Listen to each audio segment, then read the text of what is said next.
जी। चौथा leadership style laissez faire. It's a French word जिसके मायने हैं leave to do, let them to, करने दो इनको जो करना है। This is what we call laissez faire leadership style. Laissez faire leadership style क्या होता है?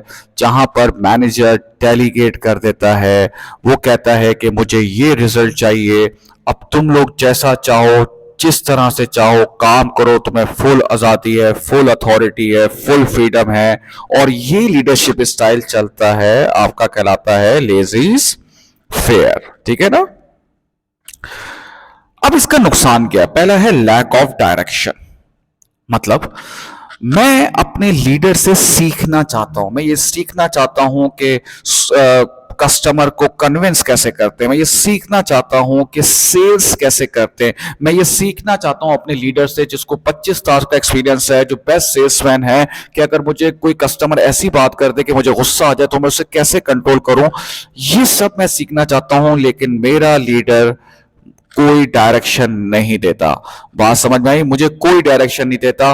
वहां पे वो थोड़ा सा पैसिव एटीट्यूड वहां पर होता है, करने दो इनको जो करना है, आप जो समझना होता है बेहतर लगे वो कर ले। ये एक तो उसका ड्रॉबैक हो गया।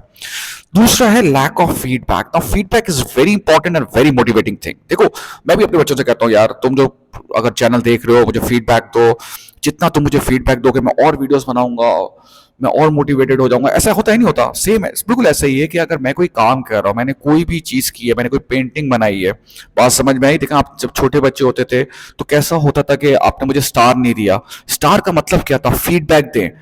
बात समझ में आई? तो यहां पर मैं ये चाह रहा था कि भाई आप मेरी काम को देखें, मैंने जो डिजाइन बनाया है उसको देखें, उसमें कोई वीकनेस हुई है उसको आइडेंटिफाई करें, मुझे बताएं, इससे मेरी इंप्रूवमेंट होगी। लेकिन यहां पर लीडर ये सब काम करने के मूड में नहीं है। ये लेजी फेयर स्टाइल है। But can be motivating and freedom. Freedom leads to motivation. ये मैं हमेशा से कहता हूं भाई। एक आप इमेजिन करें, आप एक आप ट्रिप ले रहे हैं अपने दोस्तों के साथ, और एक आप ट्रिप ले रहे हैं अपने पेरेंट्स के साथ। इंजॉय ज्यादा कहां करेंगे? ईमानदारी से बताइएगा। जाहिर सी बात है यार, दोस्तों के ट्रिप पे, क्योंकि वहां पे फ्रीडम होती है, होती नहीं होती है? वहां पे फ्रीडम होती है, लेकिन पेरेंट्स के सामने थोड़ा सा रिस्ट्रिक्ट आपको रहना पड़ता है। क्लियर हुई बात? तो उसने कहा यहां पर आपको फ्रीडम मिलेगी, आजादी मिलेगी। आजादी मिलेगी तो मोटिवेशन लेवल अच्छा हो जाएगा, कोई कहने वाले का नहीं होगा, मैं खुल के डिसीजन कर सकता हूं। इसीलिए लेजी फेयर स्टाइल वहां चलता है जहां पे क्रिएटिविटी की जरूरत होती है। आप बता दें, जैसे टेक इंडस्ट्री हो गई, नई एडवर्टाइजिंग हो गई, सॉफ्टवेयर हाउसेस हो गई, सही है ना, क्रिमिनल केसेस, पुलिस वाले हो गए कि भाई ये देखो, लेजी फेयर क्या होता है कि वो आउटपुट फोकस होता है। बेसिकली आउटपुट चाहिए, ये अब तुम्हारे ऊपर है जैसे काम करना है। मैनेजमेंट ने देखो, आजकल सारे कॉलेजेस में मेजोरिटी क्या होता है, आप सही बता रहा हूं मैं आपको, वो कहते हैं भाई आप बैठ के पढ़ाएं, आईपैड पे पढ़ाएं, लेट के पढ़ाएं, डांस करके पढ़ाएं, किसे किसे पढ़ाएं, बच्चे की कंप्लेन हमारे पास आनी चाहिए और रिजल्ट अच्छा आना चाहिए। मतलब उन्होंने पूरा आपको बता दिया, मतलब सब कुछ डेलीगेट कर दिया, भाई आपके ऊपर है, आप कोर्स डिजाइन करो, सब कुछ करो, ये आपके ऊपर है। तो ये आउटपुट ड्रिवन होता है एक तरह से। ठीक है ना? जब आपने पुलिस वगैरह भी देखा होगा ना, बस ये कैदी पकड़ के लाना है, अब कैसे लाना है, क्या करना है, नाकाबंदी करनी, पता नहीं क्या करना है, ये तुम्हारे ऊपर है। तो फ्रीडम फुल दे दिया आपको। Can lead to conflict between team members. एक इसीलिए देखो, इस्लाम में भी कहते हैं एक सरबराह बनाओ और उसकी बात मानो। जब डिसीजन मेकिंग बहुत सारे लोगों की हाथ में हो जाती है ना, तो कन्फ्लिक्ट्स बढ़ जाते हैं। और पार्टनरशिप पे हमेशा आपने यही नुकसान देखा होगा, कन्फ्लिक्ट्स का। तो यहां पर उसको आप कैसे रिलेट करेंगे? जब हमने टीम मेंबर्स को डिसीजन मेकिंग की पावर दे दी, अब जाहिर सी बात हो सकता है एक टीम मेंबर कुछ और कह रहा है, दूसरा कोई और कह रहा है, आपस में इनकी कन्फ्लिक्ट शुरू हो गए।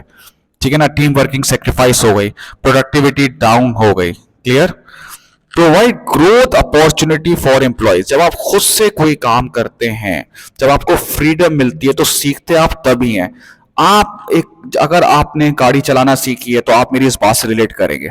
एक होता है कि अगर, तो भाई अल्लाह माफ करे, अगर अब्बा आपके साथ बैठे हुए और गाड़ी सीख रहे हैं तो आपको कितना वो ताने देते, यहाँ मत कर, वहां मत कर, ब्रेक मार, ये कर, वो कर।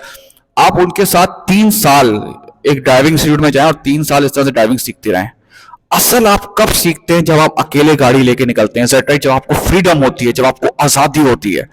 तो यहां पे वो ये कह रहा है कि एम्प्लॉय ग्रो बहुत करता है जब उसको फ्रीडम मिलती है, क्योंकि यहां पर वो अपनी एबिलिटीज को, फुल एबिलिटीज को यूज कर सकता है, अपनी क्रिएटिविटी ला सकता है। क्रिएटिविटी बहुत बड़ा मोटिवेटिंग फैक्टर है ना, कि जब मैं अपनी दिमाग से सोच के जो मुझे अच्छा लग रहा है वो मैं कर सकता हूं ना, तो क्रिएटिव बंदा इसमें आ जाएगा।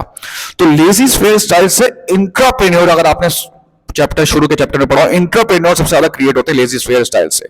Let them do it. वही वाली बात है, इसको लिंक कर देंगे उससे, इंकरेज इनोवेशन। नए नए आइडियाज आएंगे जब आप उनको डिसीजन मेकिंग देंगे, उनसे राय लेंगे, उनको अपने तरीके से काम करते रहेंगे, तो जाहिर सी बात है इनोवेशन भी आएगी। Not useful for unskilled employees, जाहिर सी बात है ये रिस्क, ये अच्छी अप्रोच नहीं है उनके लिए जिनको अभी काम का एक्सपीरियंस ही नहीं है। उनको आपने काम करने को दे दिया तो ये सही थोड़ी हुआ है, ये वहां पे अच्छा प्रोडक्टिविटी तो नहीं बढ़ेगी आपकी, अच्छा परफॉर्मेंस तो नहीं मिलेगी वहां पे आपके। तो ये तभी आपको सूट करेगा जब आपका बेटा क्या होगा, स्किल्ड होंगे एम्प्लॉइज, एक्सपीरियंस होंगे। और it's a very risky approach. Why risky approach? क्योंकि लेजी फेयर में आप डायरेक्ट मॉनिटर नहीं कर रहे, आप डायरेक्ट सुपरवाइज नहीं कर रहे, आपने उनको उनके हाल पे छोड़ा हुआ है। अब वो सही डिसीजन कर रहे हैं, गलत कर रहे हैं, कोई गलत डिसीजन भी हो सकता है, मेरी बात याद रखें। क्योंकि एम्प्लॉइज अपने हाल, फीस अभी लाए हैं एम्प्लॉइज वहां पे कि भाई जो तुम देख लो भाई, अल्लाह मालिक है, देख लो, मैं एंड में देख लूंगा। ये बड़ी रिस्की अप्रोच भी हो सकती है, क्योंकि एम्प्लॉइज से कुछ ऐसे ब्लंडर हो सकते हैं जिसकी वजह से कंपनी को बहुत भारी कीमत चुकानी पड़ जाए। बात समझ में आई? तो क्योंकि डायरेक्ट मॉनिटरिंग नहीं है ना, सुपरविजन है ही नहीं, बिल्कुल ना होने के बराबर है। So this is what we call laissez faire leadership style. Thank you.